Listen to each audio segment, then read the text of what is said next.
dernière leçon, nous avons discuté des niveaux de retracement de Fibonacci. Dans la leçon actuelle, nous allons aborder les schémas de retournement. Les schémas de retournement sont des formations que prend l'action des prix et, selon certains analystes, indiquent qu'un retournement de tendance est en cours.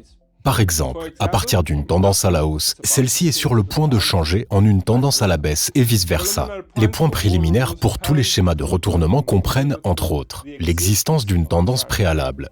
Le premier signal d'un retournement de tendance imminent est la cassure d'une ligne de tendance importante.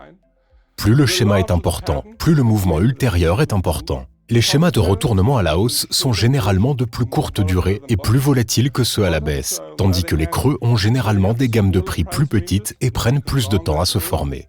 Le volume est généralement plus important à la hausse. Les schémas de retournement les plus courants sont A. La formation de la tête et des épaules. B. Les doubles sommets et les doubles creux. C. Les triples sommets et les triples creux. D. Les coins ascendants et descendants. Commençons par la formation de la tête et des épaules. Elle est composée de 3 sommets, le sommet central étant le plus élevé. Une ligne de cou est tracée en reliant les points les plus bas de la tête. Une cassure de la ligne de cou offre une opportunité de vente, ce qui implique que la tendance à la baisse précédente a été inversée et que l'action des prix se dirige maintenant vers le sud. Une autre variation de la formation de la tête et des épaules est la tête et les épaules inversées. Elle est composée de 3 creux, le creux central étant le plus bas. Une ligne de cou est tracée en reliant les points les plus hauts de la tête.